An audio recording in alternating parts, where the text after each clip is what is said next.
Bienvenue sur Notre Histoire STEM, un podcast qui célèbre les femmes africaines dans les sciences, la technologie, l'ingénierie et les maths. Ici, on échangera avec des femmes fabuleuses sur leur parcours dans les STEM et nous partagerons leur accomplissement, leurs difficultés et aussi les leçons qu'elles en ont tirées. Aujourd'hui, nous recevons Nelly Ekondé, qui est ingénieure civile et qui travaille au département des transports du Texas. Bonjour Nelly. Bonjour Dominique. Merci d'être avec nous aujourd'hui. C'est mon plaisir. Alors, comment ça va? Je vais bien. Aujourd'hui, c'est vendredi. La semaine est finie. Donc, on se repose un peu. J'imagine. Alors, tu peux te présenter un peu pour nos auditeurs? Bien sûr. Je m'appelle donc Nelly Ekondé. Je suis ivoirienne d'origine. Je vis actuellement aux États-Unis. J'ai fait mes études à Abidjan jusqu'à l'obtention du bac. Et suite à cela, je suis venue aux États-Unis pour continuer l'université. Et là, maintenant, je travaille ici en tant qu'ingénieur en génie civil. Ok. Et tu peux nous parler un peu de ton cursus académique et tout, comment tu en es arrivé à être ingénieur civil? Bon, là, c'est deux questions. Hein. Alors, commencer avec le cursus d'abord. Donc, comme je disais tantôt, j'étais à Abidjan. J'ai fait la sixième à la terminale au lycée Sainte-Marie. Et après l'obtention de mon bac série D, je suis venue directement aux États-Unis parce que j'avais déjà ma grande sœur qui était ici. Donc, c'était un peu plus facile pour moi de me retrouver aux États-Unis. Donc, je suis venue ici en 2011 et en décembre 2011. Donc, en janvier 2012, j'ai commencé les cours dans un community college à Richmond, à Dallas. Et là-bas, j'ai obtenu mon premier diplôme aux États-Unis, qui était l'associate. Donc, l'associate, c'est en général en 2 et 3 ans. Donc, après cela, je suis partie à Lubbock, qui est toujours au Texas, où après 2 ou 3 ans, j'ai obtenu mon bachelor. Donc, j'ai obtenu mon bachelor en génie civil. Et immédiatement après cela, je suis partie faire mon master en génie civil également à Austin, à l'Université du Texas à Austin. Et là-bas, j'ai obtenu mon master en génie civil, concentration en structure. Et voilà, c'est un peu ça mon parcours scolaire et universitaire, disons. Maintenant, pour revenir à ta deuxième question qui était comment je me suis retrouvée là, on va dire que, pour être franche, ça a vraiment toujours été ça a vraiment été la seule filière que j'ai jamais envisagée, en fait. Quand j'étais je crois, probablement au début de lycée, quand on me demandait qu'est-ce que je veux faire, j'étais plutôt, je ne sais pas, moi je ne sais pas. Et un bon matin, comme ça, je me suis rendu compte que j'avais vraiment toujours été intéressée par la construction, par l'art. Il y avait des travaux chez nous à la maison, j'étais toujours intéressée par savoir comment ça se fait, qu'est-ce que les maçons sont en train de faire. Je regardais le plan de la maison et je me suis dit, oh, peut-être que c'est ce que j'ai envie de faire, peut-être que j'ai envie de devenir architecte. Alors, dans le temps, je pensais même que c'était l'architecture qui m'intéressait. Et donc, je suis venue aux États-Unis et comme je disais, pendant que j'étais à Dallas, dans mes premières années, j'ai rencontré des advisors et j'ai discuté un peu avec eux parce que je me renseignais par rapport aux différentes écoles. Je voulais faire l'architecture. Et c'est là que je me suis vraiment renseignée qu'est-ce que c'est que l'architecture. Et d'après la définition que j'ai prise de l'architecture, c'était pas ce qui m'intéressait parce que l'architecture, ce que j'ai appris, c'est que c'était plus le côté un peu plus abstrait. Tu dois parler aux clients, prendre les idées avec eux et puis essayer de reproduire sur papier ce qu'eux ils veulent. C'est un peu un côté artistique. C'est clair qu'il y a le côté scientifique derrière, mais c'est un peu le côté artistique. Et moi, ça ne m'intéressait pas. Je me suis rendu compte que ce que je voulais vraiment faire, c'était le génie civil, le côté comment prendre maintenant l'idée de l'architecte et puis s'assurer que on peut vraiment construire les défis, des choses comme ça. Donc, c'est comme ça que ça a commencé. Et plus j'évoluais dans la filière, plus je me rendais compte que c'était vraiment le bon choix pour moi. J'ai jamais un seul jour regretté d'avoir choisi cette option pour ma carrière professionnelle. Ouais, c'est parfait. Donc, c'est comme ça que je me retrouve ici aujourd'hui en tant qu'ingénieur en génie civil. Et là, par contre, comme je disais, j'ai fait mon master en spécialisation structure, mais là où je travaille, c'est dans le transport, donc les routes, les ponts, les chaussées. Donc, c'est un peu différent de ce pourquoi je suis partie à l'école, mais ça reste quand même génie civil et j'aime beaucoup ce que je fais actuellement. Ah, merci Nelly. Et pour la petite histoire, Nelly et moi, on est allés à l'école ensemble. On a bossé C'est une bonne ensemble. histoire, ça. Ouais. On a bossé ensemble. On a fait les exercices de maison. On a essayé de comprendre les cours et vraiment, c'était vraiment inspirant de la voir se battre pour accomplir ce qu'elle voulait faire et ça m'a beaucoup inspirée. Et donc, comment a été la réaction de, je dirais, les parents et la famille quand tu as décidé d'être ingénieur civil? Parce que en tant que femme, j'ai beaucoup de petites sœurs qui m'ont dit qu'elles voulaient se lancer dans les sciences et tout. Et les parents n'ont pas vraiment été réceptifs parce que pour eux, être ingénieur, c'était un peu un métier d'homme, si on peut appeler ça comme ça. Alors, quelle a été ton expérience? Bon, on va dire mon expérience était un peu dans le sens de ce que je viens d'expliquer. Hein. Quand j'en ai parlé à mes parents, j'ai pas trop eu l'impression qu'ils comprenaient ma décision. C'était vraiment, parce que comme je dis, j'ai jamais vraiment exprimé depuis la tendre enfance l'envie de devenir ingénieur ou quoi que ce soit d'autre d'ailleurs. Donc, comme un matin, comme ça, je me lève et je dis, ah, moi, je veux devenir architecte. So, c'était un peu compliqué. Les parents ils sont mis un peu de nuit. Et on va dire je vais pas dire que j'ai pas senti leur soutien, parce que j'ai toujours eu le soutien de mes parents, mais ils essayaient un peu de s'assurer que c'est ce que je veux vraiment faire. Donc, je ne veux pas me mettre dans la place, dans la peau de mes parents et puis dire que c'est parce que c'est un métier d'homme qui ne m'encourageait pas à 100%. Mais c'est parce que j'avais jamais vraiment exprimé cette envie-là. Mais dans le début, j'étais vraiment tout le temps, est-ce que tu es sûr que c'est ce que tu veux faire? Vraiment, faut bien réfléchir, tu vois un peu. Donc, c'était pas un soutien à 100% dans les médias, mais éventuellement, quand j'ai réussi à les convaincre que je ne veux pas changer d'avis, c'est ce que je veux faire, j'ai vraiment eu le soutien de mes parents. Et mon père, il a notamment plusieurs amis qui sont architectes et tout, des cousins, de la famille. Et donc, il m'a mis en contact avec ces personnes-là pour que je puisse encore parler avec eux, savoir ce qu'ils font au quotidien. Et avant de vraiment prendre ma décision finale de dire que je veux devenir ingénieur. Et ça m'a vraiment boosté parce que je me suis dit, j'ai le soutien de mes parents. J'ai parlé avec ces personnes-là qui sont des amis, comme j'ai dit, des amis, des parents à mon père. Et ça a vraiment consolidé mon envie de faire ça. Et là, j'étais aux États-Unis quand je suis rentrée en contact avec ces personnes-là. Mais après, quand je rentrais à Dijon pendant les vacances, j'ai rencontré 2-3 personnes aussi, essayé d'échanger avec ces personnes-là qui m'encourageaient. Et c'était des hommes. J'ai jamais rencontré même une femme qui était ingénieure en génie civil. Mais ces hommes que j'ai rencontrés, ils m'ont toujours encouragé. Ils m'ont dit que c'est vraiment bien, surtout qu'ils n'ont pas assez de femmes qui sont représentées dans le domaine. Et ça m'a toujours vraiment encouragé à continuer. Dans le cas contraire, ça ne m'aurait pas découragé, ça c'est sûr.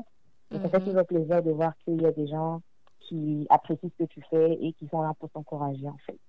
Et c'est ça, c'est vraiment ça, tu as tout juste. Parce qu'en fait, en 2012, quand je suis rentrée à Abidjan, j'ai rencontré une collègue à mon père qui avait un background d'ingénieur civil. Et le fait de voir une femme ingénieure, vraiment, ça m'a complètement boostée pour la suite, quoi. Je voulais pas reculer, je me suis dit, si elle a fait, il fallait que je le fasse aussi. C'est que je pouvais vraiment le faire.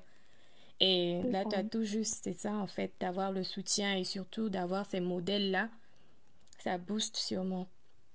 Alors, parle-nous un peu de ton travail, de ce que tu fais, quelles sont tes activités journalières? Bon, là, je travaille donc pour le département du transport du Texas, qui est une entité publique. Donc, c'est un peu, disons, c'est le gouvernement, en fait. Donc, il s'occupe de la construction des routes, des routes, des ponts, la réhabilitation, la construction Donc, ce qu'on fait, c'est que, enfin, ce que je fais, c'est que lorsqu'on reçoit des projets, on nous demande de peut-être soit évaluer la qualité du projet, essayer de voir qu'est-ce qui a été fait, qu'est-ce qui n'a pas encore été fait. Et en un peu plus du côté un peu plus détail, on va dire que quand je dis construction de route, c'est pas forcément juste le côté quel type de goudron utiliser, c'est vraiment la géométrie des routes. Euh, et en plus de cette géométrie qui va dans plusieurs sens, il faut s'assurer que c'est plaisant pour le conducteur, il faut s'assurer que c'est aussi safe pour le conducteur. C'est un peu ça que nous on fait. Mais en plus de ce côté géométrique, il y a aussi plein d'autres facteurs qu'il faut prendre en compte. Il faut prendre en compte le côté hydraulique, il faut prendre en compte le côté la terre, qu'est-ce qui va se passer, comment ne pas porter préjudice à l'environnement. Donc, il y a vraiment beaucoup d'aspects qu'il faut prendre en considération que je ne savais même pas avant de commencer dans cette carrière-là. Donc, il y a vraiment, c'est tellement divers que si je commence à expliquer, on risque de passer toute une journée. En plus, quand ça fait sens que quelqu'un aime ce qu'il fait et qui commence à expliquer, j'ai tendance à m'oublier un peu. Donc, pour résumer un peu, c'est vraiment tout ce qui est construction, tout ce qui est la géométrie des routes, et puis tout ce qui va autour de le côté environnement, en fait, que ce soit l'eau, l'air, la pollution, il faut vraiment penser à tout ça. Ok. Et en fait, beaucoup de femmes avec lesquelles j'ai échangé m'ont parlé un peu de leur parcours et surtout académique où elles se sont retrouvées à être les seules filles dans les classes. Alors, quelle a été ton expérience par rapport à ça? Quelles sont les difficultés que tu as rencontrées? Je vais être honnête. J'ai jamais vraiment eu le sentiment de ne pas être à ma place du fait que j'étais une femme. J'ai eu d'autres difficultés parce que souvent j'ai eu l'impression que c'était trop difficile. Qu'est-ce que je fais là? Surtout quand j'ai changé d'école pour mon master. Pour moi, c'était un choc. C'était difficile. Mais comme je dis, j'ai vraiment pas eu cette impression là que parce que je suis une femme, c'est un peu plus difficile pour moi ou quoi que ce soit d'autre. C'est clair qu'il y a eu des classes, comme tu as dit là, où je suis la seule, ou alors ça se compte sur les doigts de la main. Je te rappelle même pas une dizaine de l'effectif de la classe. Mais bon, le fait d'être femme personnellement, je l'ai jamais vu comme un handicap d'une quelconque façon parce que je savais de quoi j'étais capable. Depuis, je vais à l'école depuis, je sais pas, j'ai fait 15 ans, 20 ans de ma vie à l'école. J'ai jamais eu de problème particulier, donc il n'y avait aucune raison pour moi de me dire que, en tant que femme, j'allais être moins bonne que mes collègues, mes classmates qui sont des hommes. Voilà. Donc, j'ai vraiment jamais eu ce problème personnellement. Je me suis jamais dit, oh, c'est pas un métier de femme, qu'est-ce que je fais ici? C'est trop difficile, il y a trop de sciences, il y a trop de calculs. Au contraire, jamais ça. Donc, pour moi, c'est un défi. J'aime les défis. Donc, je prenais ça juste comme des défis personnels. Et puis, bon, à chaque fois quand tu arrives à surpasser un défi, ça te donne encore plus de courage pour le défi d'après. Donc, c'est comme ça que j'ai vu mes études. C'est comme ça que ça a toujours été. Et même au travail, maintenant, il faut reconnaître que l'effectif est toujours un peu bas. Mais là où je travaille, ils essaient vraiment d'employer plus de femmes, avoir plus de diversité du côté ethnique et du côté genre. Donc, je pense que là où je suis dans mon département, on a à peu près 30% de femmes. C'est déjà pas mal.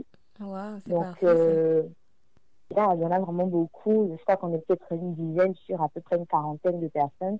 Donc, c'est déjà pas mal. Je m'en plains pas. Et même les superviseurs, sur 4 superviseurs, il y a 3 femmes. Wow. Et donc, c'est vraiment encourageant en fait de voir ça. J'ai pas particulièrement l'impression que je suis traitée différemment du fait que je sois une femme. On va dire j'ai mes propres standards. Donc souvent j'essaie de travailler un peu plus et comme je dis, je pense pas que c'est parce que je suis une femme, mais c'est parce que j'ai mes propres standards. Donc j'ai l'impression que souvent je travaille un peu plus. Peut-être la qualité de mon travail fait qu'on me donne un peu plus de travail en retour, mais bon après je ne m'en plains pas quoi. Donc, mais honnêtement, le fait d'être une femme, j'ai jamais vraiment eu ce sentiment que c'était un frein à mon éducation, que ce soit mon éducation scolaire ou mon éducation professionnelle. Ah mais c'est parfait, c'est vraiment, vraiment parfait. Tu nous donnes une autre approche parce que couramment, on entend, la plupart du temps, on entend pas seulement le fait que nous soyons des femmes, on se dit toujours que c'est pas un handicap, c'est clair, mais la plupart du temps, les autres vont te faire sentir que tu n'es pas à ta place. Ils vont s'entêter à te montrer que tu n'es pas à ta place, en fait. Et la plupart des femmes que j'ai rencontrées, pour elles, elles avaient la même vision que toi. Je suis une femme, je suis capable. C'est pas parce que je suis une femme que je suis pas là, en fait, mais c'est le monde extérieur qui s'entête à te prouver que, voilà, tu n'es pas là où tu devrais être par souvent des petites plaisanteries dont j'ai été victime d'ailleurs. Au community college, j'ai été victime de beaucoup de plaisanteries comme voilà, les femmes noires, elles vont pas à l'école, donc on s'attendait pas à ce que tu restes là jusqu'à la fin du semestre. Vraiment, je tombais des nuits toujours et surtout, on me disait toujours, mais quand tu rentres dans la classe, parce que j'étais la seule en équation différentielle, j'étais la seule femme. Et on me disait toujours, quand tu rentres dans la classe avec ton maquillage et tes petites robes là, vraiment, on se disait pas que tu allais rester là jusqu'à la fin du semestre. Mais bon, en fait, comme toi, c'était un défi pour moi. Je me disais, mais ok, on se revoit au prochain examen. Voilà, c'était ça en fait. Exactement, non, exactement. Ah, bon, comme je dis, je ne me sens pas exclue, mais on va dire, en parallèle aussi, au travail, les gens ont déjà cette connexion. Enfin, c'est peut-être un peu plus facile pour eux de partir les uns vers les hommes. Les femmes, souvent, c'est un peu plus compliqué, elles sont un peu dans leur coin. Et puis, bon, moi, naturellement, je ne suis pas très, comme bon, en bon ingénieur, je ne suis pas très extravertie. Surtout dans le monde du travail, je ne suis pas du tout extravertie. C'est peut-être, on va dire, c'est pas forcément une bonne chose, mais bon, je vais souvent droit au but. Donc, c'est clair que souvent, quand entre midi et 2, ils veulent partir manger quelque part, je vais refuser parce que je vais me dire, j'ai juste envie de rester à mon bureau, mais j'ai juste envie de me reposer. Donc, à la longue, ça fait que je me suis exclue moi-même. Donc, maintenant, quand il y a des repas, on va pas forcément m'inviter. C'est clair que souvent, ça gêne un peu parce que je te dis, certes, je n'allais pas accepter, mais j'aurais préféré qu'on m'invite quand même. Mais bon, même ça, comme je dis, je sais que c'est moi-même qui ai créé un peu cette barrière-là, donc je ne m'en plains pas tellement, quoi. Et alors, tu as mentionné aussi que c'était dur, que tu avais à l'école, comme tout bon élève, tu as rencontré certaines difficultés et tout. Et qu'est-ce qui te motivait dans ces moments-là? Qu'est-ce qui te faisait te dire, ok, je continue, je peux y arriver? Je pense que ma plus grosse motivation, c'était mes objectifs. Je me disais, voilà, garde tes objectifs en tête. Dis-toi que voilà ce que tu veux obtenir. Voilà ce que dans 10 ans, je veux pouvoir dire. Je veux pouvoir dire que j'ai gradué de l'une des meilleures universités des États-Unis. Et ça, c'était une fierté pour moi. Parce que, comme je dis, ma période la plus difficile, c'était quand j'étais à Austin pour mon master. Et étant donné que c'est une très bonne université, je me dis à chaque fois, fais toujours de ton mieux pour que tu puisses sortir de cette université-là, la tête haute en te disant, tu l'as fait. Et je me suis dit, comme j'ai dit tantôt, j'ai réussi à toutes les étapes de mon cursus scolaire. C'est clair qu'il y a eu des hauts, il y a eu des bas, mais overall, j'ai réussi à toutes les étapes de mon cursus scolaire. Donc, je me disais toujours, si tu as pu le faire, tu peux toujours continuer à le faire. Parce qu'aujourd'hui, tu regardes en arrière, il y a 5 ans, quand tu passais le bac, tu te disais que c'était l'examen le plus difficile qui existe. Mais après, quand je suis aujourd'hui, que je regarde le bac, je me dis, oh, c'était pas si difficile que ça. Donc, à chaque fois, j'essaie toujours de repartir sur ce que j'ai déjà réussi à prouver à moi-même. Et je me dis, si j'ai pu le faire dans le temps, il n'y a aucune raison que je ne puisse pas le faire aujourd'hui. Donc, chaque chose que je vois, comme je dis, c'est un peu un défi. Et je me dis, c'est possible. Il n'y a aucune raison que je ne puisse pas y arriver. Il n'y a vraiment aucune raison. Si le problème se pose aujourd'hui, Et puis, il y a certaines personnes qui ont pu le faire, il n'y a aucune raison que je ne puisse pas le faire. C'est clair qu'il y a des trucs qui sont un peu difficiles, où ça dépasse un peu mon entendement, mais pour tout ce qui est normal, il n'y a aucune raison que je me dise que c'est impossible, en fait. Tant qu'il y a la volonté, je me dis que c'est possible. C'est ça, vraiment. Et dans le monde du travail, il y a eu des difficultés. Comment tu les as surmontées aussi? Dans le monde du travail, c'est quand même stressant. On s'y attend pas vraiment. C'est clair que quand ça arrive, souvent j'ai juste besoin de prendre 1 minute ou bien 1 heure pour récupérer un peu, reprendre mes esprits et puis me remettre de l'avant, trouver un moyen de déstresser en fait sur le moment. Mais à part ça, quand ça devient trop difficile, j'ai vraiment une grosse chance, je dirais, de travailler là où je travaille parce que c'est un environnement où tout le monde cherche vraiment à aider les jeunes en fait. Et c'est un programme pour des jeunes qui viennent juste de finir leurs études. Donc, j'ai dit tantôt qu'on était une quarantaine, mais sur la quarantaine, il y a peut-être une bonne trentaine qui ont intégré le service juste après avoir fini, que ce soit leur bachelor, ni leur master, peut-être même leur PhD. Donc, on est tous jeunes, tous en train d'apprendre. Donc, il n'y a vraiment pas de tabou. Personne n'a peur de demander à l'autre qu'est-ce qui se passe, comment on fait ceci, mais comment on fait là. On a tous entre 1 an et 4 ans d'expérience. Donc, il n'y a vraiment pas de gêne. Et même au-delà de ces personnes-là, même les superviseurs, les managers et tout, ils sont tellement approchables que il n'y a aucune raison d'avoir honte de leur poser des questions. Et ça, c'est ce que j'ai remarqué dès les premiers mois quand j'ai commencé à travailler là-bas. Et ça te met en confiance. Tu te dis, si demain tu as un problème, il y a forcément des gens vers qui tu pourras te tourner. Donc, à the end of the day, je suis une femme, j'ai ma façon de stresser. Je vais pleurer un bon coup, mais une fois que je finis ça, je me dis, j'ai toujours quelqu'un qui pourra m'aider. C'est clair qu'il y a ce petit côté féminin qui fait que j'aime me tourner vers les filles d'abord. Je vais leur poser des questions parce que je ne vais pas forcément partir vers les hommes et puis tout être en train d'avoir cette image que c'est toujours elles qui demandent. Je préfère demander d'abord aux filles et puis on va essayer de trouver une solution. Et maintenant, si ça ne va pas, on va essayer d'escalader. Mais même, usually, si ça ne va pas entre nous assistants, hein, je vais vraiment juste partir voir le manager. Mais bon, ça, c'est un peu moi. C'est un peu mon côté fier qui me fait agir de cette façon. Mais bon, je trouve pas que ce soit non plus un défaut, quoi. Donc, je m'en plains pas. Ok. Alors, généralement, dans tout ce que tu fais, je veux dire école, ta profession, je veux dire, je sais que tu as un petit business de gâteaux. Je vous dis, c'est une vraie cuisinière. Et alors, je veux dire... Je me débrouille. Non, tu te débrouilles pas. Elle est forte.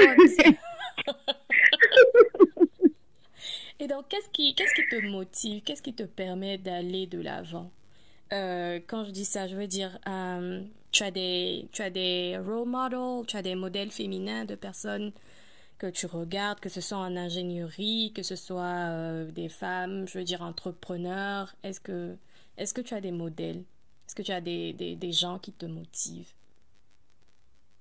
Bon, pas particulièrement. On va dire que j'ai jamais eu cette vision des choses que il fallait forcément avoir un modèle dans la vie pour évoluer. Ça, c'est des discussions que j'ai eues à mon point fini avec certaines personnes parce que je disais que on n'en a pas besoin. Ces personnes avec qui je discutais disaient qu'on en a besoin. Je disais que c'est bien de l'avoir, c'est bien de savoir que tu as quelqu'un vers qui te tourner, quelqu'un qui est passé par la même expérience que toi. Mais de là à dire que tu as besoin d'un modèle, moi, je ne suis pas d'accord. Mais j'aime vraiment j'aime l'idée de savoir qu'il y a quand même des gens vers qui me tourner. Maintenant, pour revenir à ta question, est-ce que j'en ai? Je pense que c'était un peu répondu dans mon approche, c'est que j'en ai pas particulièrement. C'est clair qu'il y a toujours l'exemple de ma maman qui s'est toujours battue dans tout ce qu'elle a fait et elle a toujours fait ce qu'il fallait pour me mettre à l'école. Enfin, c'est clair qu'il y a eu l'aide de mon papa aussi, mais il y a le côté, c'est une femme battante et donc c'est un modèle en général, un modèle de vie en fait. Donc j'ai pas de modèle qui qui soient des ingénieurs ou des femmes dans le monde de la science. Mais on va dire c'est ma mère qui m'inspire quand je vois ce qu'elle a fait, je vois ce qu'elle continue de faire, les efforts qu'elle fait pour sa famille, sa façon de gérer sa famille.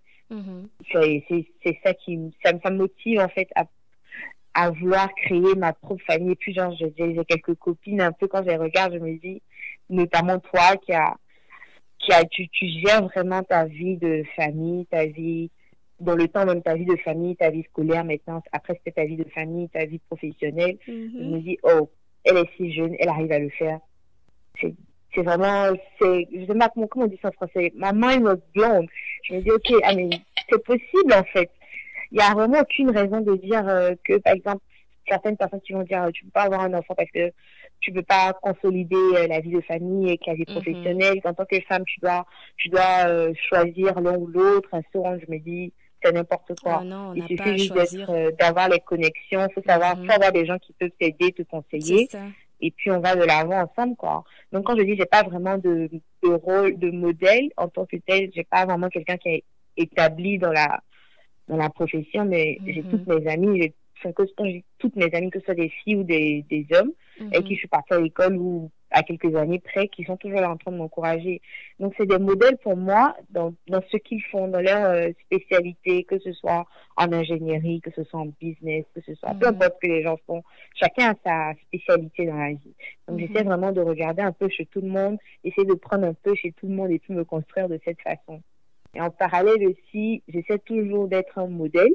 C'est clair que je dis, il n'y a pas vraiment de modèle, mais j'essaie d'être un modèle. S'il y a quelqu'un, quelque part, qui me regarde et qui s'inspire de mon histoire, je veux vraiment être le meilleur modèle possible, en fait.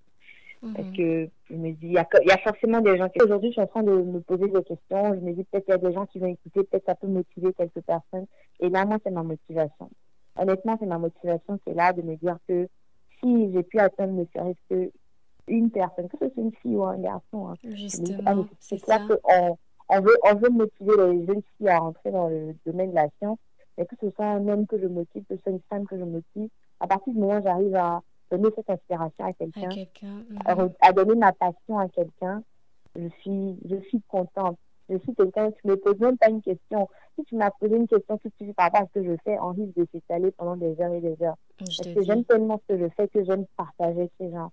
Et donc, on va dire, c'est un peu ça ma motivation. C'est pas nécessairement les gens qui sont des modèles particuliers, mais c'est un peu mon environnement, en fait.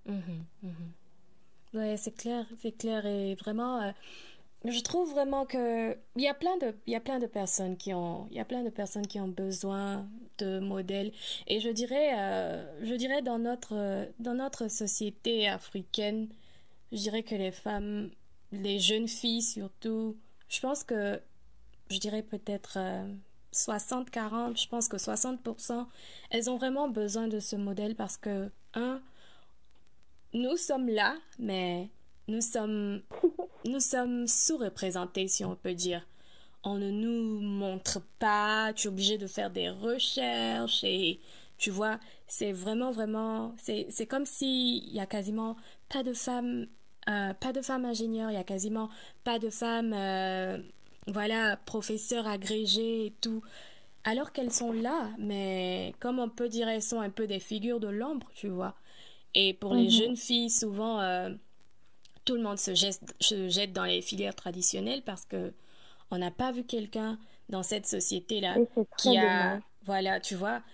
Alors, et c'est le but de ce que je fais, en fait. On n'a pas vu quelqu'un dans cette filière qui a, eu sa famille, qui gère sa famille, qui gère sa carrière, voilà quoi, qui est une boss, en fait, tu vois. On ne montre pas ces dames-là alors qu'elles sont là, tu vois. Et je me dis, moi, par exemple, vraiment, c'est quand j'ai commencé dans la profession, je dirais que j'ai eu à commencer à look up des modèles femmes pour me motiver un peu parce que ça motive vraiment, tu vois. Et voilà, sinon, mon choix de carrière, ça a été totalement mon père, mon oncle et mon grand-père, l'oncle à mon père. Ils ont fait les sciences, mon père est ingénieur agronome, mon oncle est ingénieur mécanique et donc ce sont des personnes que je regardais en fait. Il n'y a pas eu de femme qui m'a inspirée jusqu'à ce que je revienne en 2012 et que je vois la collègue à mon père. Mais voilà, quoi, je pense vraiment qu'il y a certaines jeunes filles qui ont besoin, sinon toutes les jeunes filles qui ont besoin de s'accrocher à cette idée de elle a été à ma place et Mhm. elle a remporté le combat, donc je peux le faire aussi. Et alors, Absolument. parlons de donner des images aux jeunes filles et tout. Aujourd'hui, on est en train la plupart des femmes, on est en train de se battre pour la parité, que ce soit dans les sciences, socialement et tout. On est en train de se battre pour que les femmes soient représentées également partout. Et selon toi, qu'est-ce que tu penses de ce combat? Et est-ce que tu penses que ce combat, on pourra remporter ce combat-là un jour? Je, je pense qu'on peut le remporter. Enfin, dans la... Ok, attends, je reviens un peu. Je pense qu'on peut le remporter, mais dire que les femmes... je pense pas que les femmes seraient le caractère majoritaire dans certaines filières. Ça, je pense pas que ce soit faisable parce qu'en même temps, il y a un peu dans le monde, c'est moitié-moitié. Mhm, Mais d'un côté, il y a cette idée que les femmes sont naturellement prédisposées à tout ce qui est un peu plus artistique et que mhm, les hommes sont un peu plus disposés au côté scientifique. mhm. Je ne peux pas dire si c'est basé sur des recherches ou quoi que ce soit, Tu trouves mais pas que en règle, il ça... y a toujours l'exception qui confirme la règle. Mhm, Et je pense qu'il y a beaucoup, beaucoup, beaucoup de jeunes filles qui sont vraiment intéressées par les sciences. mhm, Mais comme tu as dit, elles n'ont pas l'opportunité d'échanger avec des personnes qui sont dans le domaine, ou alors mhm, elles ne sont pas vraiment encouragées par leur famille ou par leurs amis. mhm. Et du coup, finalement, elles vont juste laisser tomber. Ou alors elles ne savent même pas de quoi il s'agit. Par exemple, C'est clair. tu penses que tu veux devenir ingénieur civil, mais tu n'as aucune idée de ce que c'est en tant que tel. Tu n'as pas l'opportunité de parler avec quelqu'un qui fait vraiment ça. Ou bien la personne avec qui tu parles n'arrive pas à te transmettre ta passion. Donc, du coup, tu laisses tomber. De toute façon, tes parents t'ont toujours dit que tu allais finir par faire business ou comptabilité ou quelque chose comme ça. Donc, je me suis dit, bon, de toute façon, je vais continuer à faire ça. Et ça, c'est une remarque que j'ai faite. Ça m'a vraiment peiné quand, peut-être en 2000, je me rappelle plus exactement, mais disons peut-être en 2013-2014, j'avais coupé, après le bac, j'ai pas vraiment gardé le contact avec les filles avec qui j'ai passé le bac. On était une promotion, je sais pas, peut-être 150, 200 personnes dans la promotion. Mhm, Mais on va dire, on sait il y avait quoi, il y avait 3 classes de série D, il y mhm, avait une classe de série C, et je pense mhm, qu'il y avait 3 classes de série A. Et donc, je me dis, à un calcul vite fait, il y a au moins bon, une bonne 70 personnes qui étaient intéressées par les sciences. mhm. Mais après ça, quand j'ai cherché à savoir qui fait quoi maintenant, il y avait vraiment pas grand monde qui faisait des trucs scientifiques Scientifique. et ça m'a un peu choqué. Même les filles qui étaient en série C, et j'apprends qu'elles font des filières pas nécessairement scientifiques. Enfin, je vais pas dégrader la filière de qui que ce soit, C'est mais clair. c'est pas vraiment ma vision. Je me disais, quand je les voyais, je me disais, oh, celle-là, c'est sûr qu'elle va devenir médecin. Ou celle-là, c'est sûr qu'elle va devenir ingénieur. Mhm, Aujourd'hui, je me rends compte que non, elle fait comptabilité. Ce qui est bien. Si c'est sa passion, tant mieux. Mais je me dis, je suis sûre qu'il y a beaucoup d'entre elles parmi ces filles-là qui mhm. n'ont pas été encouragées correctement, ou bien qui n'ont pas pu suivre leur passion, qui n'ont pas eu cette motivation de continuer dedans. Et Voilà. c'est vraiment dommage. Ouais, c'est Mais vraiment je suis dommage. sûre que si ces filles-là ont un encadrement et si on a pu les atteindre dès le lycée, Mhm, peut-être même avant, pour leur inculquer cette envie de suivre leur passion et mhm. de vouloir, si elles sont intéressées par les sciences, c'est merveilleux. Si c'est qu'elles le faire, il faut qu'elles le fassent. Il faut qu'on arrive à inculquer cette confiance en soi C'est ça. aux jeunes filles, aux jeunes en général, que ce soit les filles ou les garçons. Mhm, Et si on arrive à inculquer ça, je suis sûre que on va voir le nombre de personnes, le nombre de femmes dans les filières scientifiques grimper comme jamais avant. Là, maintenant, je suis sûre qu'au jour d'aujourd'hui, 2019, il y a beaucoup plus de femmes qu'il y en avait en 2010. Donc, je suis sûre qu'en 2030, on en aura peut-être 2 fois plus, 3 fois plus. Et c'est ça. plus on évoluera, plus on Mhm, aura de femmes. Je suis sûre qu'on aura de femmes. On aura mhm, plus de femmes. Mais après, ça dépend de leur intérêt. On aura beau se battre et essayer de les motiver, mais si elles ne sont pas intéressées, il n'y a rien qu'on puisse faire. C'est ça, Mais c'est je clair. veux vraiment qu'on puisse ne pas perdre ces personnes qui sont intéressées. Voilà. Il ne faudrait pas que tu sois intéressé, puis par manque de motivation, même par manque de modèle, tu n'as pas pu continuer dans ta filière. C'est vraiment dommage de voir ce genre de choses arriver. C'est clair. Alors Nelly, avant de te laisser partir, nous allons te demander quelle est ta citation préférée?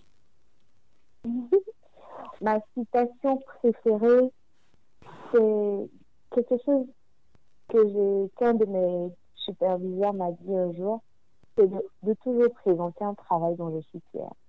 Et le jour qu'il m'a dit cela, ça m'a tellement frappée, je me suis dit, oh, c'est quelque chose que j'ai toujours voulu, c'est toujours quelque chose que j'ai toujours fait, mais j'avais jamais mis ça sur papier, j'avais jamais réalisé que c'était vraiment mon motto qui était là. Toujours présenter un travail dont je suis fière.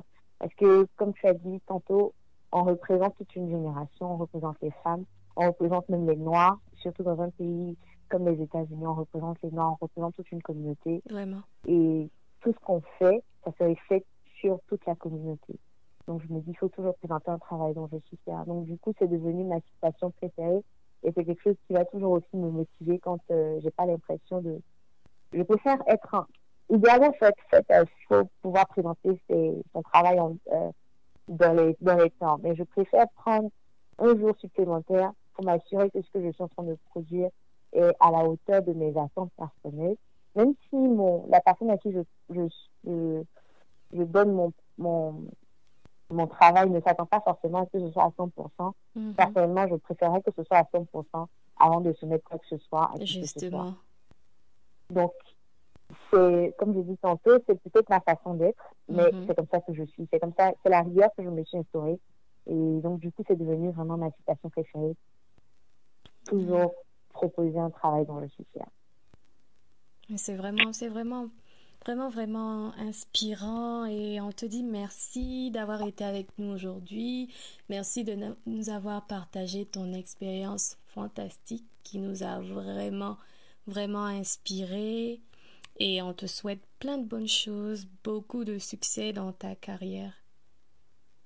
Merci beaucoup à toi pareillement et j'espère vraiment que cette initiative que tu as lancée qui est très belle, j'espère qu'elle va porter ses fruits et que beaucoup plus de personnes vont avoir l'opportunité de network, d'approcher des personnes qui sont déjà dans le métier, que ce soit des étudiantes aussi, que ce soit des personnes en début de leur carrière, que ce soit des personnes qui sont assises dans leur carrière ou même des retraités. Si on peut tout avoir cette communauté et pouvoir parler les unes aux autres, se poser les questions, exposer nos problèmes, c'est vraiment une très belle opportunité que je pense que toutes les femmes qui sont intéressées par la science, on pourrait tout en profiter. Alors, il y a un dernier mot que tu veux dire à toutes ces jeunes filles qui sont passionnées de science, qui veulent se lancer. Il y a quelque chose que tu veux leur dire? Je leur dirais que si elles veulent se lancer, qu'elles le fassent.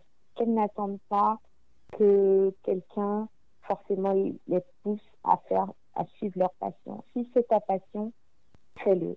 Va au bout de tes idées, fais tout ce qu'il y a à faire, fais tes recherches et continue de rester dans cette passion. Peu importe ce que les gens vont te dire, il y aura toujours des gens pour te décourager, peu importe tes choix, mais continue de faire ce que tu veux et ça va toujours porter ses fruits. Le travail va toujours porter ses fruits. Donc, qu'elles ne se découragent pas et qu'elles continuent à rester dans leur passion. Et nous aussi, on est là. Si on peut aider, on va toujours aider. Exactement. Merci beaucoup, Nelly. Et voilà, c'était tout pour cette semaine. J'espère que vous avez été édifiés.